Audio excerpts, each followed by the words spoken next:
ಶೋಭಮ್ಮ ಬನ್ನಿ ಬನ್ನಿ. ಚೆನ್ನಾಗಿದ್ಯಪ್ಪ? ಹಾಂ. ನಾನು ಯಾತ್ರೆಗೆ ಹೋಗಿದ್ನಲ್ಲ, ದೇವ್ರ ದರ್ಶನ ಅಂತೂ ಅಷ್ಟು ಚೆನ್ನಾಗಾಯ್ತು. ಈಗ ಅಲ್ಲಿಂದನೇ ಬರ್ತಾ ಇದ್ದೀನಿ. ಸೂರ್ಯ, ನೀವು ಒಂದ್ಸಲ ನಿಮ್ಮ ತಾಯಿನ ಕರ್ಕೊಂಡು ಹೋಗಿ, ನಿಮಗೂ ಪುಣ್ಯ ಬರುತ್ತೆ. ಆರತಿಯವರು ಒಳಗಡೆ ಇದ್ದಾರೆ, ಹೋಗಿ. ಸೂರ್ಯ ಅವರೇ, ಪ್ರಸಾದ.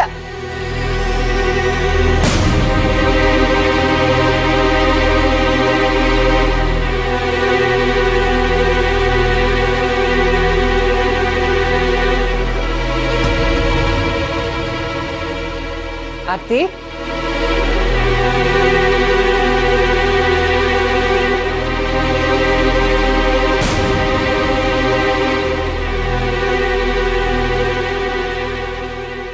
ಯಾಕೆ ಹೀಗಿದ್ಯಾ? ಸೂರ್ಯ ಅವರು ಬೇಜಾರು ಮಾಡ್ಕೊಂಡು ಹೋದಾಗಿತ್ತು.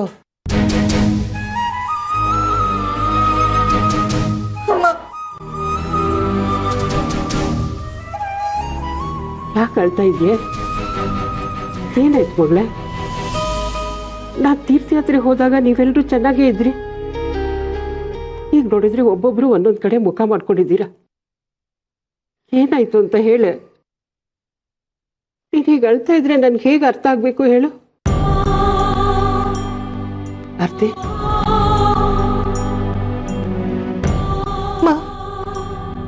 ಏನು ಅಂತ ಹೇಳಿ ನಾನು ಆದಿತ್ಯ ನಮ್ಮನ್ನೆಲ್ಲ ದೂರ ಮಾಡಿಕೊಂಡು ಮನೆ ಬಿಟ್ಟು ಹೋದ.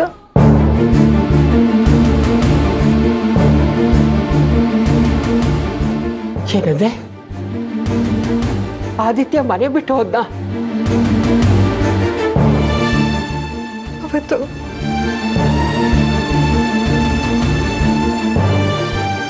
ನೀನು ಮಾತ್ರ ಚಿದಂಬರಂ ಮಗಳನ್ನ ಮದುವೆ ಆಗ್ಬೋದು, ಸಾಕ್ಷಿ ರಂಜಿತ ಮದುವೆ ಆಗ್ಬಾರ್ದು.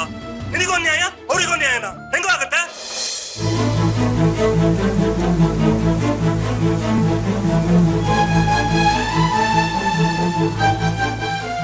ಏನಪ್ಪ ದೇವ್ರೆ ಇದೆಲ್ಲ? ನಾನು ನಿನ್ನ ಸನ್ನಿಧಾನಕ್ಕೆ ಬಂದು ನಿನ್ನ ಆಶೀರ್ವಾದ ತಗೊಂಡು ಇಲ್ಲಿಗೆ ಬಂದೆ. ಆದ್ರೆ ಇಲ್ಲಿ ಏನೆಲ್ಲ ಆಗೋಗಿದೆ. ಈಗ ಆದಿತ್ಯ ಎಲ್ಲಿದ್ದಾನೆ, ಏನ್ ಮಾಡ್ತಿದ್ದಾನೆ? ನನಗೂ ಅದೇ ಯೋಚನೆ ಆಗ್ತಿದೆ ಅಮ್ಮ. ಅವ್ನು ನನ್ನ ಹತ್ರನೂ ಮಾತಾಡ್ತಾ ಇಲ್ಲ.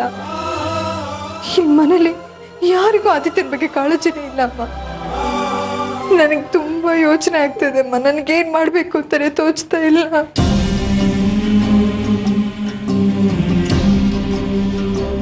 ಸಮಾಧಾನ ಮಾಡ್ಕೊಂಬಂದ್ರೆ ಆ ದೇವ್ರೇ ಆದಿ ಎಲ್ಲಿದ್ದಾನೆ ಅಂತ ಒಂದು ದಾರಿ ತೋರಿಸ್ತಾನೆ ನೋಡು. ಆದ್ರೆ ಒಂದು ಮಾತು, ಆದಿ ವಿಷಯಕ್ಕೆ ಸೂರ್ಯ ಅವ್ರ ಹತ್ರ ಜಗಳ ಮಾಡಬೇಡ್ವೆ. ಮತ್ತೆ ನಿನ್ನ ಜೀವನದಲ್ಲಿ ಬಿರುಗಾಳಿ ಎದ್ರೆ ಸಹಿಸೋದು ತುಂಬಾ ಕಷ್ಟ ಆಗುತ್ತೆ. ದಯವಿಟ್ಟು ಅರ್ಥ ಮಾಡ್ಕೊ, ಗೊತ್ತಾಯ್ತಾ?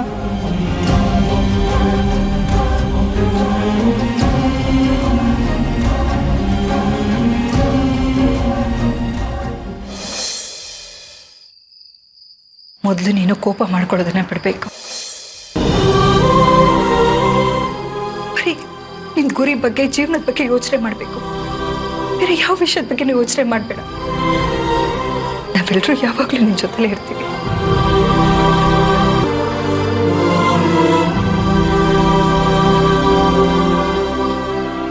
ಇಷ್ಟೆಲ್ಲ ಆದ್ಮೇಲೂ ನಿನ್ ಮದ್ವೆ ಆದ್ರೆ ನಿಮ್ಮ ಅಪ್ಪನ ಮಾತು ಕೇಳ್ಕೊಂಡು ಊಟದಲ್ಲಿ ವಿಷ ಹಾಕಿದ್ರು ನಂಗೆ ಆಶ್ಚರ್ಯ ಇಲ್ಲ ಕಣೆ.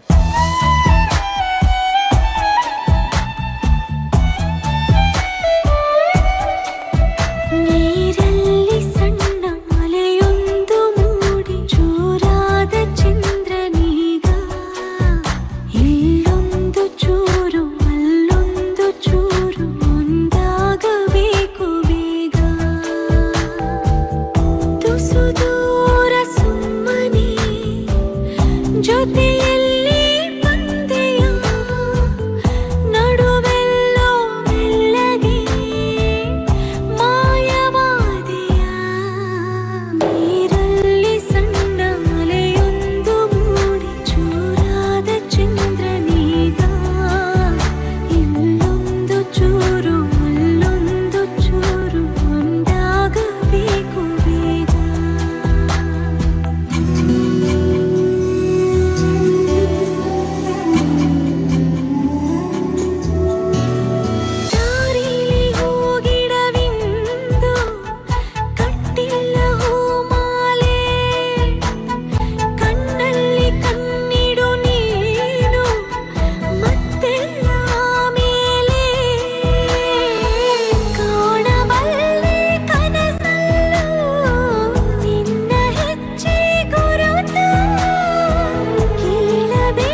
ಸಾಕ್ಷಿ.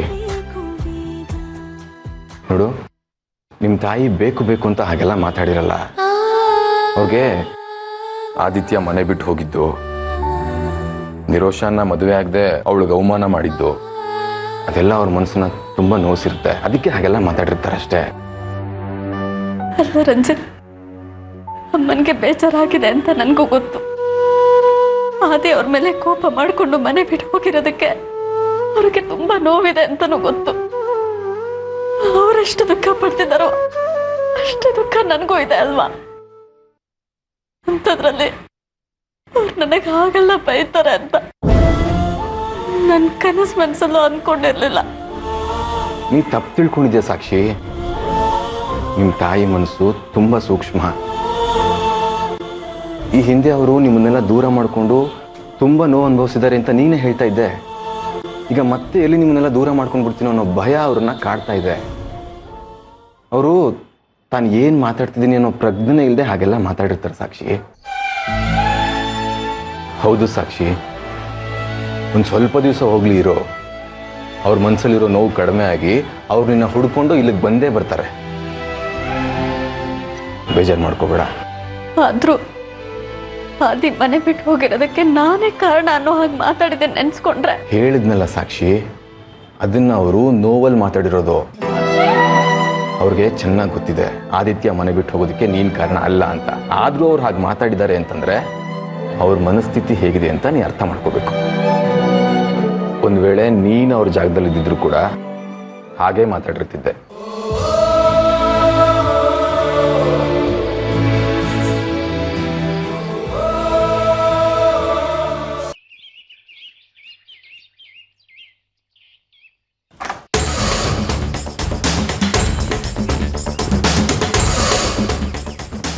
ಹಲೋ, ಏನು ಫೋನ್ ಮಾಡಿದ್ದು? ನಿನ್ನ ಹತ್ರ ಅರ್ಜೆಂಟಾಗಿ ಮಾತಾಡಬೇಕು, ಸ್ವಲ್ಪ ಸಿಗ್ತೀಯಾ? ಈಗ ಬರೋದು ಅಂದರೆ ತುಂಬ ಕಷ್ಟ ಆಗುತ್ತೆ.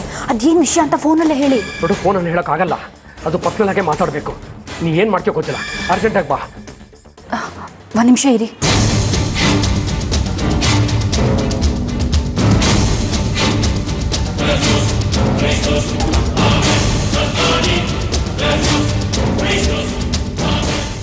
ಸರಿ, ಬರ್ತೀನಿ.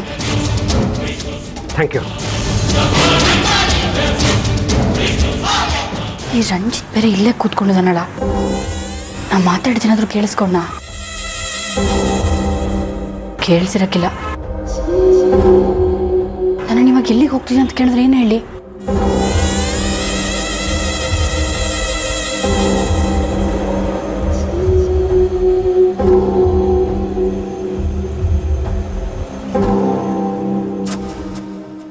ರಂಜಿತ್, ಇವತ್ತು ದೇವಸ್ಥಾನದಲ್ಲಿ ಸತ್ಸಂಗ ಇದೆ, ಹೋಗಿ ಬರ್ತೀನಿ.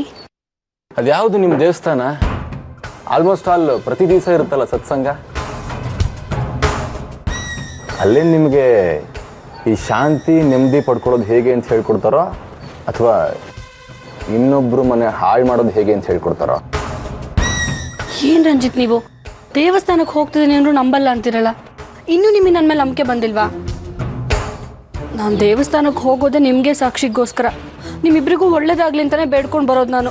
ಓ ಕರೆಕ್ಟು, ಹೌದಲ್ವಾ? ಮರ್ತೇ ಬಿಟ್ಟೆ ನೋಡಿ ನಾನು. ನಿಮಗೆ ಸಾಕ್ಷಿ ಅಂದರೆ ತುಂಬ ಮಮಕಾರ. ನೀವು ಈ ಥರ ಬಿಳಿ ಸೀರೆ ಉಟ್ಕೊಂಡು ದೇವಸ್ಥಾನಕ್ಕೆ ಹೋಗ್ತಾ ಇದ್ರೇ ನಮಗೆಲ್ಲ ಒಳ್ಳೇದಾಗೋದು ಅಲ್ಲ?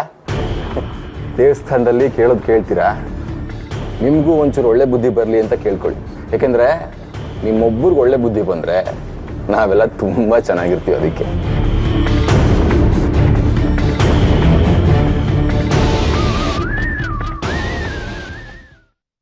ಆ ಮಿನಿಸ್ಟ್ರಿ ಫೈಲ್ನ ಇವತ್ತೇ ಲೋಕಾಯುಕ್ತರಿಗೆ ಕೊಟ್ಬೇಡ. ನೀವೇನು ಯೋಚನೆ ಮಾಡ್ಬಿಡಿ, ಅವ್ನು ಬಂಡವಾಳ ಗೊತ್ತಾಗಬೇಕು. ಇನ್ನೊಂದು ಅರ್ಧ ಗಂಟೆಲಿ ನಾನು ಬಂದ್ಬಿಡ್ತೀನಿ. Okay sir, okay bye. Aarti ಅವರೇ, ಹೋದ ವಾರ ಒಂದು ಇಂಪಾರ್ಟೆಂಟ್ ಫೈಲ್ನ ಎತ್ತಿಡಿ ಅಂತ ನಿಮ್ಗೆ ಕೊಟ್ಟಿದ್ದೆ, ಎಲ್ಲಿಟ್ರಿ?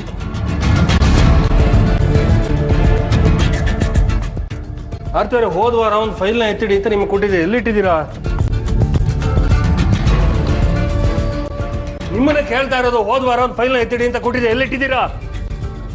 ನೆನಪಿಲ್ಲ. ನೆನಪಿಲ್ಲ ಅಂದ್ರೆ ಏನರ್ಥ? ಅಷ್ಟೊಂದು ಬೇಜವಾಬ್ದಾರಿನ ನಿಮ್ಗೆ? ಇವೆಷ್ಟೇ ಕೂಗಾಡಿದ್ರು ಅಷ್ಟೇ, ಏನೇ ಮಾಡಿದ್ರು ಅಷ್ಟೇ, ಫೈಲ್ ಎಲ್ಲಿಟ್ಟಿದ್ದೀನಿ ಅಂತ ನನಗೆ ಗೊತ್ತಿಲ್ಲ. ಹುಡುಕೋ ಆಸಕ್ತಿನೂ ನನಗಿಲ್ಲ. ದಯವಿಟ್ಟು ನನಗೆ ತೊಂದರೆ ಮಾಡಬೇಡಿ. ನಿಮಗೆ ಹೇಗೆ ಹೇಳಿ ನಾನು? ಒಬ್ಬ ಮಂತ್ರಿ ಅವ್ಯವಹಾರನ ಬಯಲಿಗೆಳ್ಬೇಕು ಅಂತ ರೆಡಿ ಮಾಡಿ ಇಟ್ಟಿದ್ದ ಫೈಲ್ ಅದು. ಮನೇಲಿ ಇಷ್ಟೆಲ್ಲ ಸಮಸ್ಯೆ ಇಟ್ಕೊಂಡು ಸಮಾಜದ ಅಂಕುಡೊಂಕನ್ನ ಸರಿ ಮಾಡ್ತೀನಿ ಅಂತ ಹೊರಟಿದ್ದೀರಲ್ಲ, ರಿಯಲಿ ಗ್ರೇಟ್. ಆರ್ತಿ ಅವರೇ, ಪ್ಲೀಸ್ ಬೇಕು ಅಂತ ನನ್ನನ್ನು ಕೆಣಕಬೇಡಿ. ನನಗೆ ಸುಮ್ಮನೆ ಕೋಪ ಬರೆಸಬೇಡಿ. ನೀವು ನೆಮ್ಮದಿಯಾಗಿರ್ಲಿ ಅಂತ ನಾನು ಸುಮ್ಮನೆ ಇದ್ದೀನಿ. ಮಗ ಮನೆ ಬಿಟ್ಟು ಹೋದ ಅಂತ ಹೀಗೆ ಶೋಕಾಚರಣೆ ಮಾಡ್ಕೊಂಡು ಕೂತಿದ್ದೀರಲ್ಲ, ನೀವು ಹೀಗೆ ಕೂತ್ರೆ ಅವ್ನು ವಾಪಸ್ ಬರಲ್ಲ. ನೆತ್ತಿಗೇರಿರೋ ಪಿತ್ತ ಇಳಿದ ಮೇಲೆ ಅವ್ನು ಬರ್ತಾನೆ. ಅಲ್ಲಿವರೆಗೂ ನೀವು ಯೋಚನೆ ಮಾಡೋದನ್ನ ಬಿಟ್ಟು ನೀವು ನೆಮ್ಮದಿಯಾಗಿದ್ದು ಮನೆಯವರೆಗೂ ನೆಮ್ಮದಿ ಕೊಡೋದನ್ನ ಕಲೀರಿ.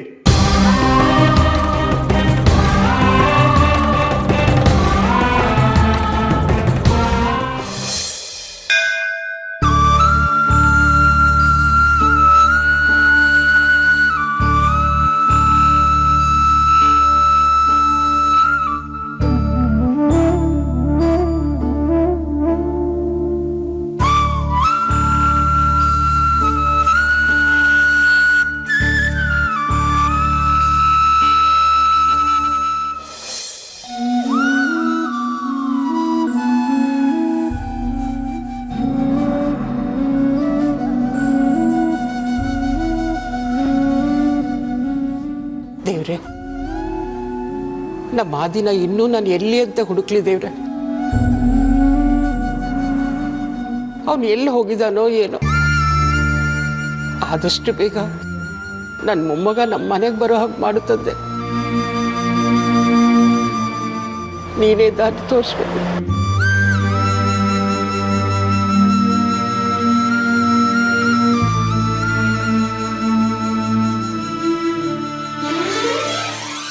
ಪುರೋಹಿತ್ರೆ, ನನ್ನ ಮೊಮ್ಮಗ ಆದಿತ್ಯ ಅಂತ ಅವನು 2-3 ದಿನದಿಂದ ಕಾಣ್ತಾ ಇಲ್ಲ.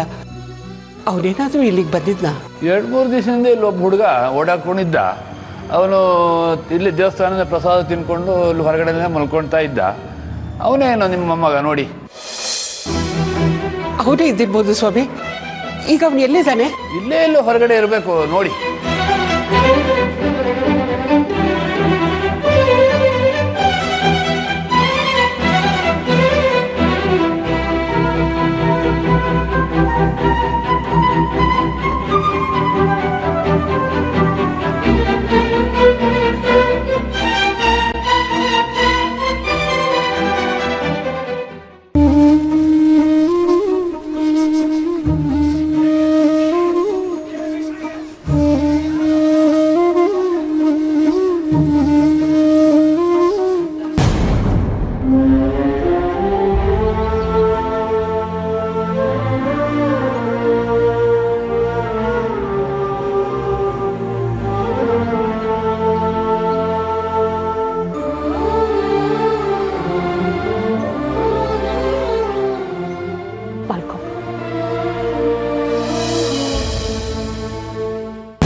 ಆದಿ,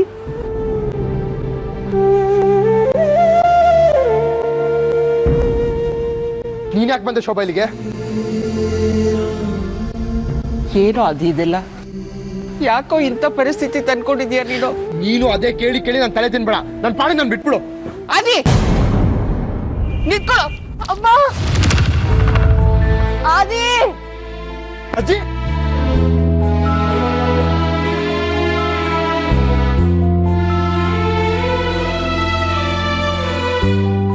ನೀನ್ ಯಾಕೆ ಅಜ್ಜಿ ನಾನು ನೋಡ್ಕೊಂಡ್ ಬರಕ್ ಹೋದೆ? ನಿನಗ್ ಯಾಕೆ ಬೇಕು ಉಸಾಬ್ರಿ ಅಲ್ಲ? ಸುಮ್ಮನೆ ಮನೇಲಿ ಇರಕ್ಕಾಗಲ್ವಾ? ನಾನು ನಿಮ್ಮ ಅಜ್ಜಿ ಕಣೋ. ನೀನು ಇಂಥ ಪರಿಸ್ಥಿತಿಯಲ್ಲಿರುವಾಗ ನಾನು ಹೇಗೋ ಮನೇಲಿ ನೆಮ್ಮದಿಯಾಗಿರ್ಲಿ. ಅದಿ ನನ್ನ ಕಂದ ಅಲ್ಲ ನೀನು, ಬಾ ಮನೆಗೆ ಹೋಗೋಣ. ನಾನು ಬರಲ್ಲ ಅಜ್ಜಿ.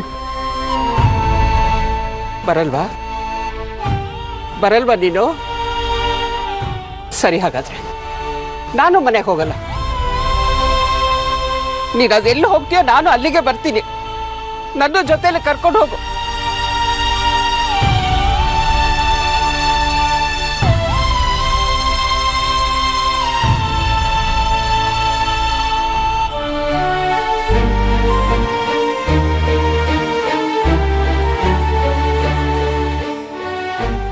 ಪ್ಲೀಸ್ ನನ್ನ ಮಾತು ಕೇಳಜ್ಜಿ, ಹಠ ಮಾಡಬೇಡ ಪ್ಲೀಸ್. ಮನೆಗೆ ಹೋಗ್ತೀವಿ.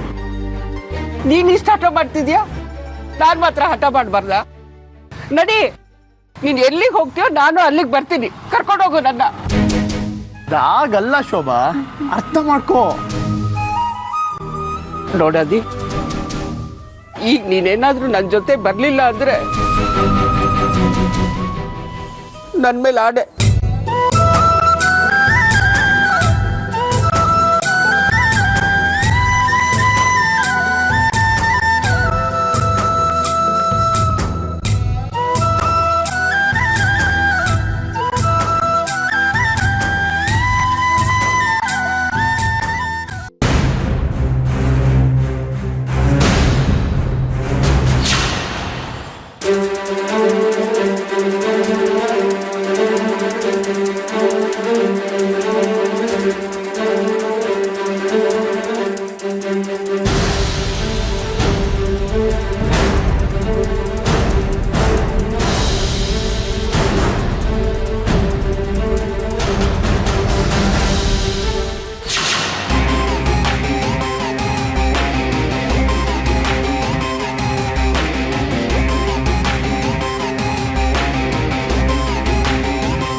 ಏನ್ Arpita, full white and white ಅಲ್ಲಿ ಬಂದ್ಬಿಟ್ಟಿದ್ಯಾ?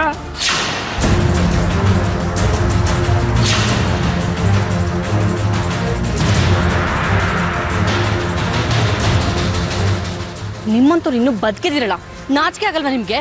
ಬೇರೆಯವ್ರ ಮನೆ ಹಾಳು ಮಾಡೋದಿಲ್ಲ, ಅದೇನು ಸುಖ ಸಿಗುತ್ತೋ ನಿಮ್ಗೆ? ಆ ಕಡೆ ಸೂರ್ಯನ ಮನೆ ಹಾಳು ಮಾಡಿದ್ರಿ, ನಿಮ್ ಸವಾಸನೆ ಬೇಡ ಅಂತ ನಿಮ್ ಮಗ ಸೊಸೆ ನಿಮ್ಮಿಂದ ದೂರ ಹೋಗಿದ್ರು, ಹುಡ್ಕೊಂಡೋಗೋರಿಗೆ ತೊಂದರೆ ಕೊಡ್ತಿರಲ್ಲ. ಛೀ, ನಿಮಗೆ ನಿಮ್ಮವರು ತಮ್ಮವರು ಅನ್ನೋ ಸ್ವಲ್ಪನೂ ಕಾಮನ್ ಸೆನ್ಸ್ ಅನ್ನೋದೇ ಇಲ್ವಾ?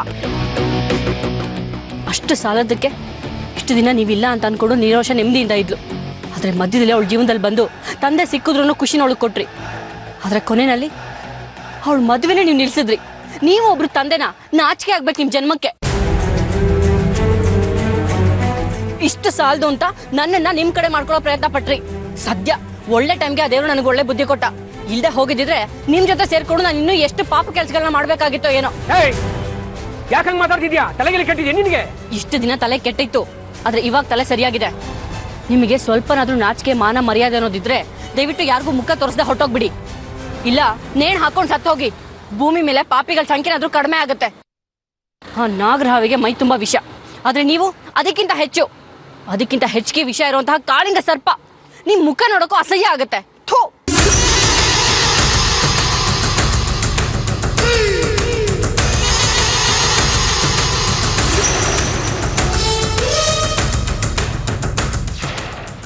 ಇದೇನಿದು ಅರ್ಪಿತಾ ಹೀಗೆ ಉಲ್ಟಾ ಹೊಡೆದ್ಲಲ್ಲ? ನಾನು ಏನೋ ಅಂದ್ಕೊಂಡೆ, ಇಲ್ಲಿ ನೋಡಿದ್ರೆ ಅರ್ಪಿತಾ ಚಿದಂಬರಂಗೆ ಬಾಯಿಗೆ ಬಂದು ಹಾಕಿ ಬೈದ್ಬಿಟ್ಟು ಹೋಗ್ತಿದ್ದಾಳೆ. ಅಂದರೆ ಅರ್ಪಿತಾ ಚಿದಂಬರಂ ಸಹವಾಸದಿಂದ ದೂರ ಆಗಿದ್ದಾಳ? ನಾನು ಇಷ್ಟು ದಿವಸ ಅನುಮಾನ ಪಟ್ಟಿದ್ದು ತಪ್ಪು ಅಂತ ಕಾಣುತ್ತೆ.